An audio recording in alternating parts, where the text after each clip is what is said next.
Now I am going to discuss vapour density. Vapour density substance का density से different होता है। Vapour density एक रिलेटिव डेंसिटी है। Vapour density is the density of any substance with respect to hydrogen और hydrogen gas. Hydrogen gas के respect में किसी भी सब्सटेंस का जो डेंसिटी होता है उसको हम लोग उस सब्सटेंस का वेपर डेंसिटी बोलते हैं। Means we can simply say that vapour density is relative density of any substance with respect to hydrogen gas. अब वेपर डेंसिटी के बारे में एक दो बातें और भी है, वो यह है कि vapour density is only defined for those substance which exist in gaseous form और वेपर फॉर्म्स। जो वेपर फॉर्म में रहते हैं उन्हीं का वेपर डेंसिटी का मीनिंग भी है। अब इस वेपर डेंसिटी और मोलिकुलर वेट में रिलेशन डिराइव करने के लिए मैं इस वेपर डेंसिटी का जो डेफिनेशन है उससे मैं आगे बढ़ रहा हूं। Vapour density of a substance is equal to what? Density of substance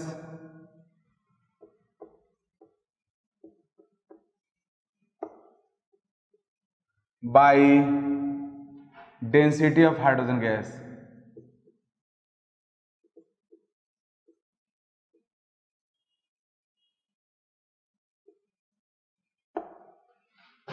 Means vapor density is equal to density of a substance. Density होता क्या है? डेंसिटी किसी सब्सटेंस के यूनिट वॉल्यूम में जो मास रहता है उसको डेंसिटी बोलते हैं। या कोई यूनिट वॉल्यूम आप कुछ भी ले सकते हो, आप भी वॉल्यूम में जो मास होगा उसको डेंसिटी बोल सकते हो। जैसे डेंसिटी को डिफाइन करते हैं, density is equal to mass by volume. V volume में जो मास है उसके रेशियो को डेंसिटी बोलते हैं। तो यहां मैं लिख सकता हूं डेंसिटी ऑफ ए सब्सटेंस जगह पे mass of a substance, mass of a substance with respect to mass of a substance in volume भी by mass of hydrogen gas in volume भी रेशियो है। तो इस वॉल्यूम भी को मैं 22.4 लीटर ले रहा हूं एसटीपी पे। दोनों के लिए सेम कंडीशन ले सकता हूं। तो vapour density is equal to mass of a substance in 22.4 liter at STP by mass of hydrogen gas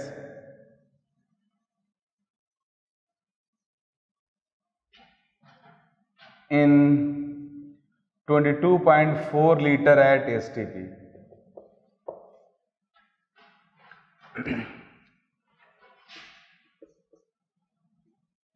मैं आप सबको बताया हूं कि एसटीपी पे 22.4 लीटर किसी भी गैस का जो वॉल्यूम रहता है उस गैस के 1 मोल का वॉल्यूम होता है। Means volume of 1 mole of any gas at STP is equal to 22.4 litre. इसका मीनिंग यह हुआ कि 22.4 लीटर वॉल्यूम में आपके सब्सटेंस का मास कितना होगा?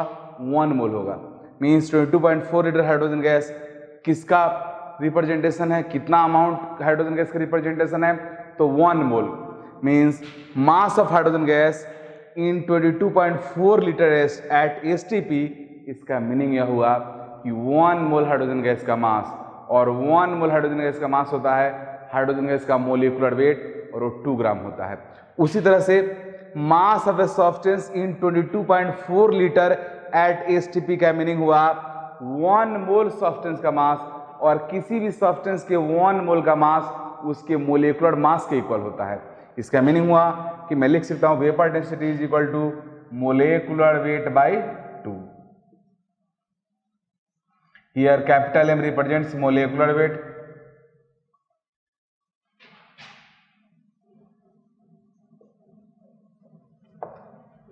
राइट।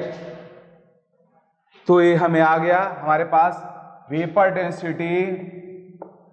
डेंसिटी को V डॉट डायरेक्टली हम VD लिखते हैं।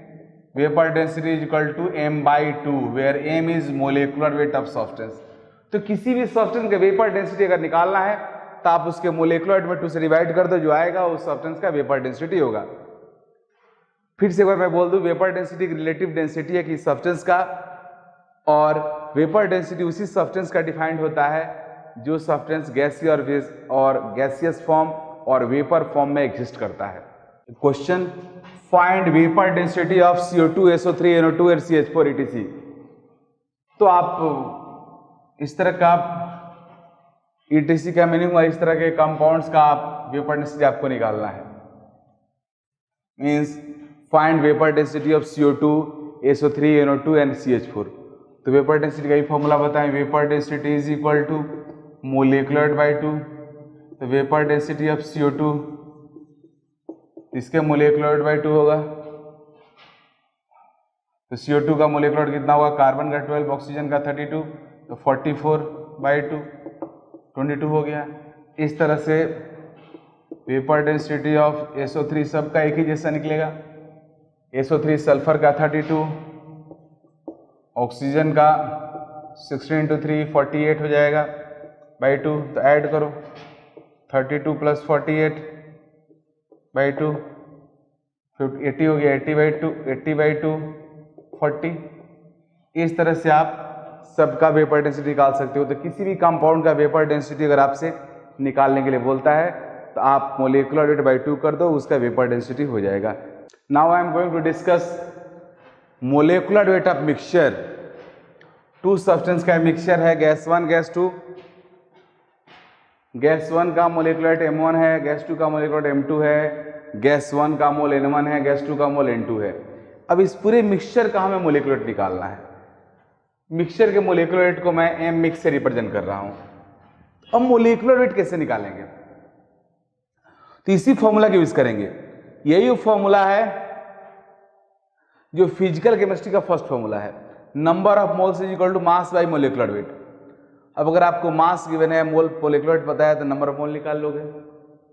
अगर नंबर ऑफ मोल और मोलिकुलर वेट पता है तो मास निकाल लोगे। लेकिन अगर आपको मोलिकुलर वेट निकालना है और number of mole of mass पता है तब ऐसे निकालोगे, molecular weight is equal to mass by number of moles. तो ये काम यहाँ पे करेंगे।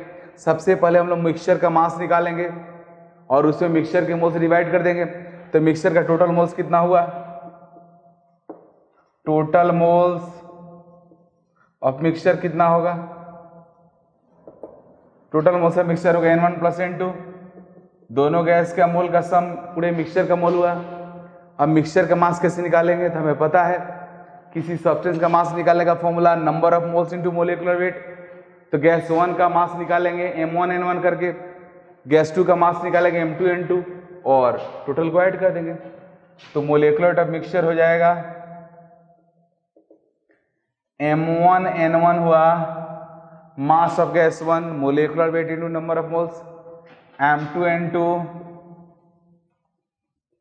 Mass of gas 2 N1 + N2 हुआ टोटल नंबर ऑफ मोल्स।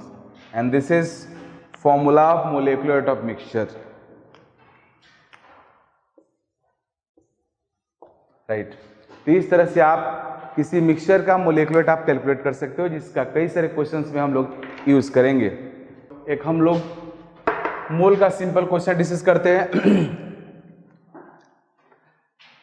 एक ब्लॉक है मेटल एलवाई का, मीन्स आयरन 54.6%, निकेल 45%, मैग्नीज 0.41%। इस ब्लॉक का डेंसिटी है 8.17 ग्राम पर cc, डायमेंशन है 10 cm, 20 cm, 15 cm। Means 10 cm आप लेंथ ले सकते हो, 20 विड्थ एंड 15 हाइट। इस ब्लॉक में जो Mg मैग्नीज है, मैग्नीज एटम्स का नंबर बताना, means find number of manganese atoms in block. Block में मैग्नीज एटम्स का नंबर बताने के लिए आपको क्या पता होना चाहिए, इस ब्लॉक में मैग्नीज एटम का मोल क्या है। मैग्नीज एटम का मोल पता होने के लिए क्या पता होना चाहिए, उसका मास कितना है। उस ब्लॉक में मैग्नीज एटम का मास कितना है वो पता करने के लिए आपको पहले यह पता होना चाहिए कि पूरे ब्लॉक का मास क्या है। अब ब्लॉक का मास निकालने के लिए डेंसिटी दिया हुआ है और ब्लॉक का वॉल्यूम दिया हुआ है। तो we know that mass is equal to volume into density. So mass of block is equal to volume density हो गया। Volume 3000 centimetre cube, density 8.17, multiply किया, मास आ गया। तो ये जितना मास आपके ब्लॉक का है उसका 0.41% मास मैग्नीज एटम का होगा। तो मास ऑफ मैग्नीज एटम हो गया इतना इंटू इतना 100.49 ग्राम। अब मैग्नीज एटम का मास पता चल गया, मोल निकालना है। तो मोल निकालने के लिए उसके मास में एटॉमिक मास से डिवाइड करेंगे, मोल आ गया। जब मोल आ गया तो उसका नंबर निकालने के लिए ऑर्डर नंबर से मल्टीप्लाई कर दो और इस तरह से आप मैग्नीज एटम का मोल निकाल सकते हो। तो इस तरह से मोल पे कई सारा क्वेश्चन हो सकता है जिसको हम लोग आगे डिस्कस करेंगे और बीच में जो क्वेश्चन डिस्कस करते रहेंगे। अब मैं आपको पढ़ाने जा रहा हूँ जो अगला टॉपिक होगा, मैं पढ़ाऊंगा laws of chemical combinations. Laws of chemical composition हम लोग पढ़ने जा रहे हैं।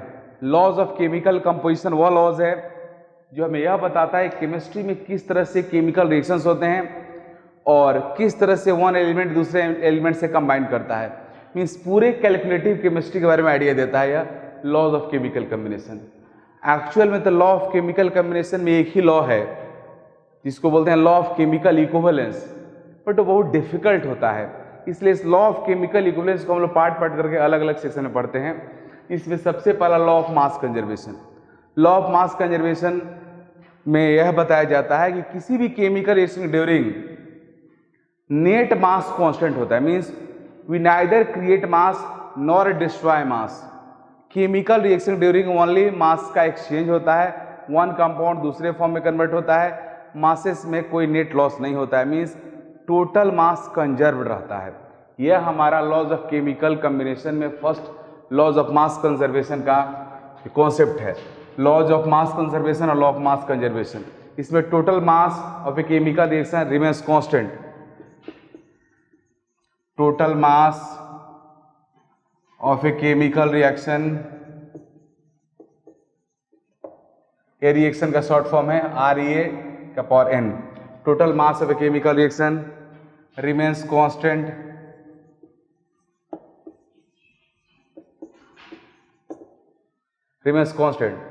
that means mass of reactants plus mass of products is equal to constant। अगर कोई केमिकल रिएक्शन है, रिएक्टेंट टू प्रोडक्ट हो रहा है, यह R for reactant, P for product, R reactant हुआ,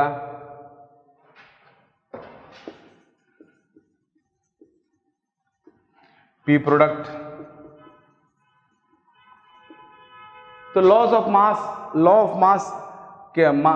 मास कंजर्वेशन का मीनिंग यही है कि रिएक्टेंट प्लस प्रोडक्ट का जो मास होगा वो पूरी केमिकल रिएक्शन ड्यूरिंग कांस्टेंट होगा। इस मास ऑफ रिएक्टेंट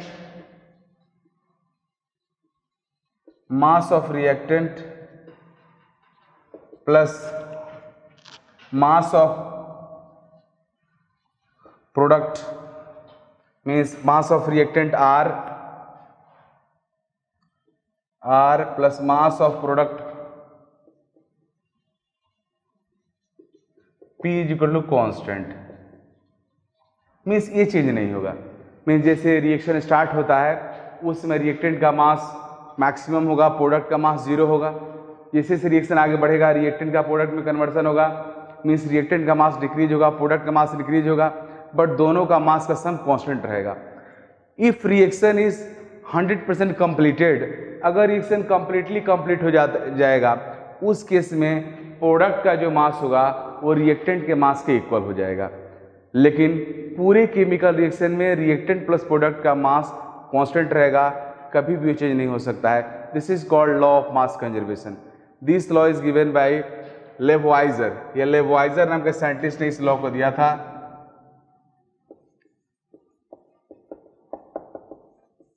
लेवॉइजर का बहुत कंट्रीब्यूशन है फिजिकल केमिस्ट्री में। कैलकुलेटिव केमिस्ट्री में इनका बहुत बड़ा कंट्रीब्यूशन है लेवॉइजर का।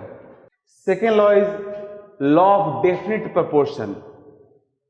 लॉ ऑफ डेफिनिट प्रोपोर्शन क्या होता है? तो लॉ ऑफ डेफिनिट प्रोपोर्शन बोलता यह है कि जब टू एलिमेंट्स एक दूसरे से कंबाइंड एक कंपाउंड फॉर्म करता है तो उस एलिमेंट्स के जो एटम्स होते हैं वो उनका मास फिक्स्ड रेशियो में एक दूसरे से कंबाइंड करता है। Means fixed amount of two elements are combined with each other to form a compound. Means किसी पर्टिकुलर कंपाउंड में एटम्स का जो मासेस और एक दूसरे से कंबाइंड करता है वो फिक्स्ड रेशियो में रहता है, वो उसके सोर्स पे डिपेंड नहीं करता है। Means mass ratio of elements of a compound is constant irrespective of their source. किसी कंपाउंड के एलिमेंट्स का मास रेशियो कांस्टेंट होता है, उसके सोर्स पे डिपेंड नहीं करता है। एज फॉर एग्जांपल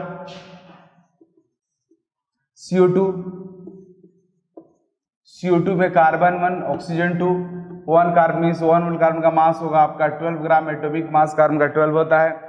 ऑक्सीजन का एटॉमिक मास 16, 2 ऑक्सीजन तो 32 gram. Means mass ratio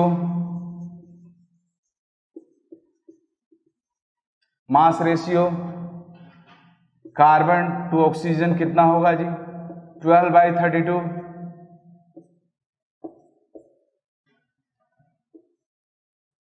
three by eight. Means CO2 में कार्बन ऑक्सीजन का मास रेशियो 3/8 होगा। यह CO2 किसी भी तरह से फॉर्म, मीन्स किसी भी सोर्स से फॉर्म हो, CO2 में कार्बन डाइऑक्साइड में कार्बन ऑक्सीजन का मास रेशियो रिमेंस कांस्टेंट रहेगा, डेफिनिट रहेगा, फिक्स्ड रहेगा। यही बोलता है law. Means according to law of definite proportion mass ratio of elements of a compound remains constant irrespective of their source. वो source पे डिपेंड नहीं करता है। मीन्स अगर आप CO2 को कार्बन ग्रेफाइट के कंबसन से अगर CO2 बनाते हो तब भी CO2 का में कार्बन ऑक्सीजन का मास रेशियो ही रहेगा। अगर आप CO2 को मीथेन से फॉर्म करते हो तब भी मास रेशियो यही रहेगा। अगर आप कैल्शियम कार्बोनेट को हीट करके CO2 फॉर्म कर रहे हो तब भी CO2 में कार्बन ऑक्सीजन का मास रेशियो सेम रहेगा। Means mass ratio of elements of a compound remains constant.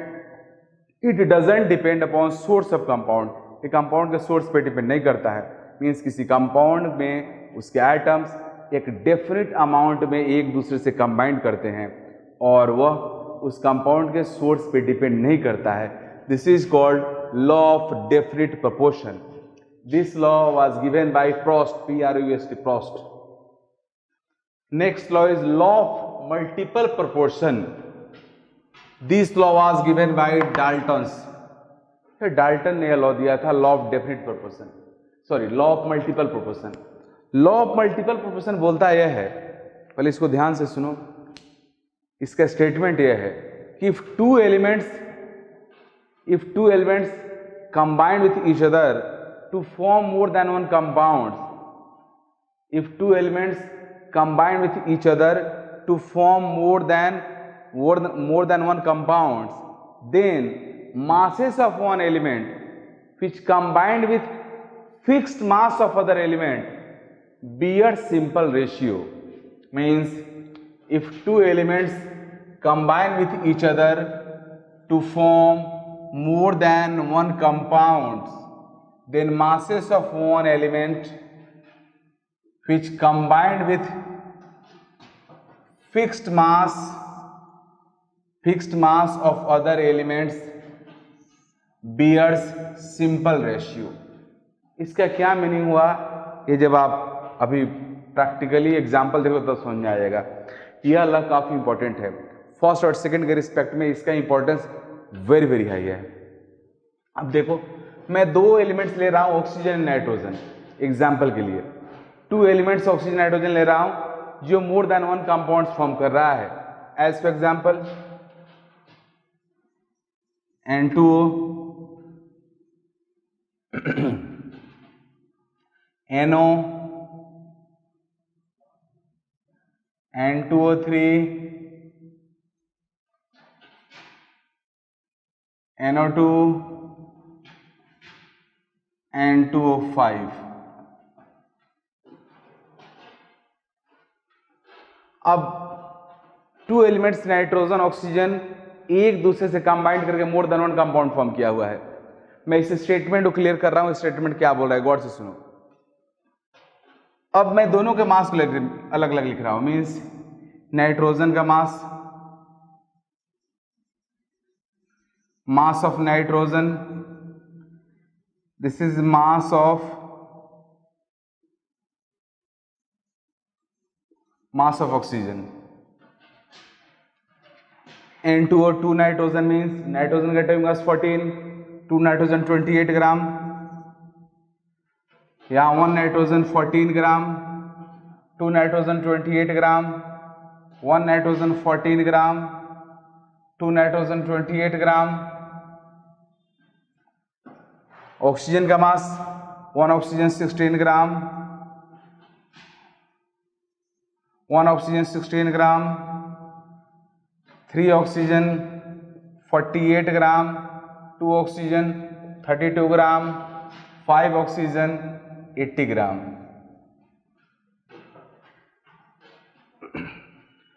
अब मैं यहां पे एक एलिमेंट का मास फिक्स कर दे रहा हूं। नाइट्रोजन का मास 14 ग्राम फिक्स कर दे रहा हूं। यहां लिखने जा रहा हूं masses of oxygen which combines with fixed mass of nitrogen, that means 14 gram nitrogen।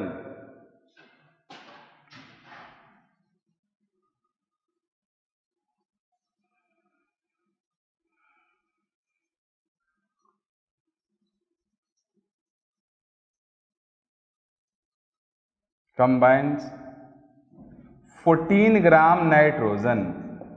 Oxygen का वह मास जो नाइट्रोजन के 14 ग्राम से कंबाइंड किया हुआ है उसको यहां मैं लिखने जा रहा हूं। Masses of oxygen which combines with 14 gram nitrogen. तो गौर से देखो 28 ग्राम नाइट्रोजन 16 ग्राम ऑक्सीजन से कंबाइंड किया हुआ है, तो 14 ग्राम नाइट्रोजन कितना करेगा 8 ग्राम से।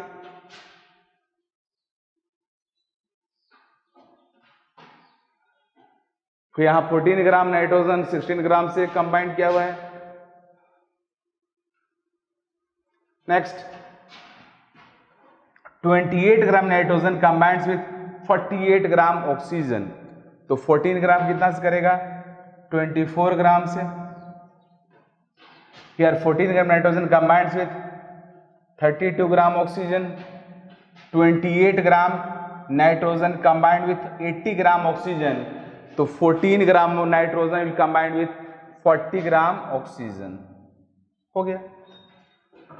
तो देखो आप these are the masses which combines with fixed mass of nitrogen.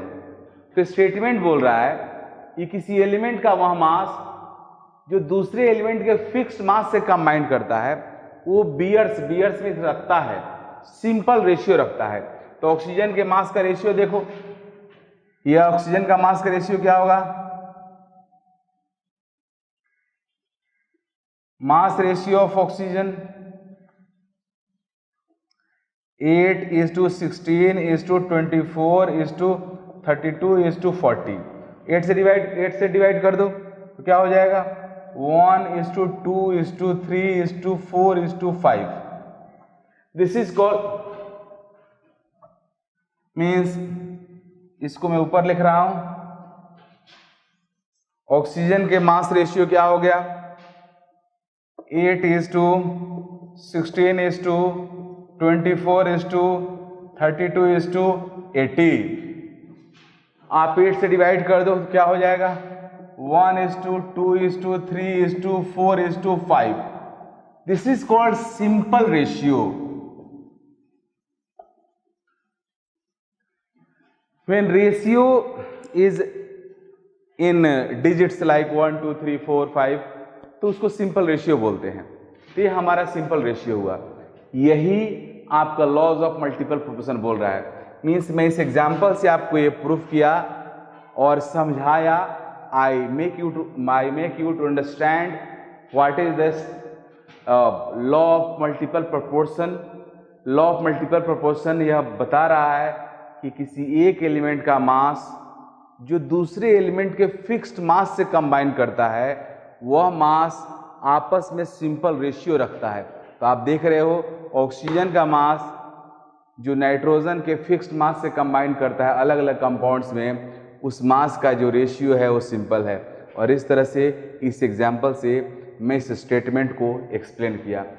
ऐसे तो जितने भी लॉज ऑफ केमिकल कॉम्बिनेशन है इसका अब बहुत इंपॉर्टेंस हम लोग को नहीं लगता है, बट जिस समय का लॉ है उसमें बहुत इंपॉर्टेंस था। उस समय हम लोग को कोई आइडिया नहीं था कि एलिमेंट्स किस तरह से आपस में एक दूसरे से इंटरेक्ट करते हैं और किस तरह से कंपाउंड फॉर्म करते हैं। We have no idea about such things, so these statements have very important role in that time, but अभी बहुत इंपॉर्टेंस इसका नहीं है, फिर भी एकेडमिक पॉइंट ऑफ व्यू से इंपॉर्टेंट है और ये सब लॉज है तो समझना होगा। ये लॉ डाल्टन ने दिया था। इसके बाद जस्ट हम लोग पढ़ेंगे laws of reciprocal proportion. Now next laws is law of reciprocal proportion. यह लॉ ऐसे एनसीईआरटी बुक में नहीं दिया हुआ, बट ये लॉ बहुत इंपॉर्टेंट है, बट इसका एप्लीकेशन हम लोग बहुत ज़्यादा नहीं पढ़ते हैं। आप इस लॉ के स्टेटमेंट को सुनो और समझो, जब तक समझोगे नहीं इस लॉ के स्टेटमेंट को आप याद नहीं रख सकते हो। लॉ के स्टेटमेंट क्या बोलता है? The ratio of the masses of two elements A and B, ratio of the masses of two elements A and B which combined separately with a fixed mass of third element C is either the same or some simple multiple of the ratio of the masses in which A and B combine directly with each other.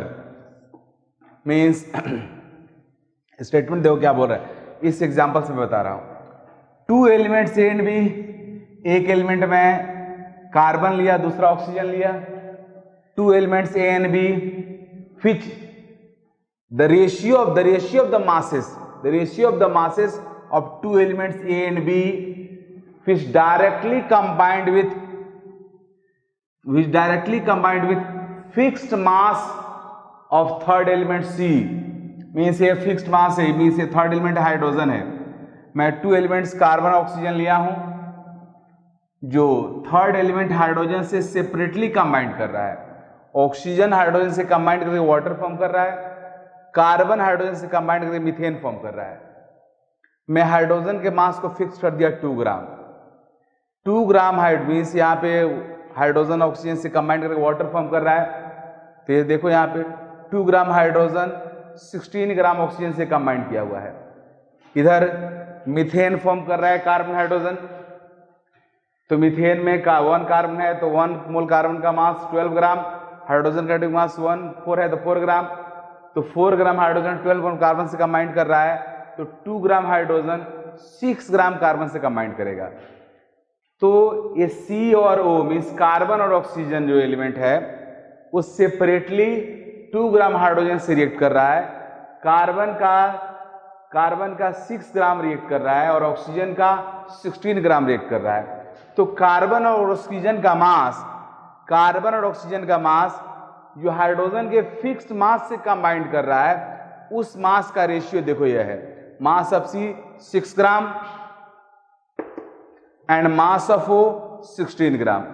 Means third element C जो यहाँ पे मैं hydrogen लिया हूं उस hydrogen के fixed mass 2 ग्राम से carbon का जो मास और ऑक्सीजन का जो मास कंबाइंड कर रहा है उस मास का रेशियो है 3:8। मतलब जो कह रहा है the ratio of the masses of two elements A and B which combined separately with a fixed mass of third element C वो तुम्हारा हुआ 3/8। अब आगे देखो, अब आगे मैं निकाल रहा हूं कि कार्बन ऑक्सीजन जब डायरेक्टली आपस में कंबाइंड करेगा तो क्या फॉर्म होगा। जो आपस में डायरेक्टली कंबाइंड फॉर्म करेगा तो CO2 फॉर्म हो रहा है। इस CO2 में कार्बन 1 है तो 12 ग्राम हुआ, ऑक्सीजन 2 है तो 32 ग्राम हुआ, क्योंकि 1 ऑक्सीजन का एटॉमिक मास 16 ग्राम होता है। 2 ऑक्सीजन 32 ग्राम। तो here you are saying mass of C and mass of O is 12/32 means 3/8। Means जब कार्बन ऑक्सीजन डायरेक्टली कंबाइन कर रहा है तब भी इसका मास रेशियो 3/8 ही है, और जब कार्बन ऑक्सीजन आपके हाइड्रोजन के फिक्स्ड मास से सेपरेटली कंबाइन कर रहा है तब भी उसका मास रेशियो 3/8 ही है। This is the statement.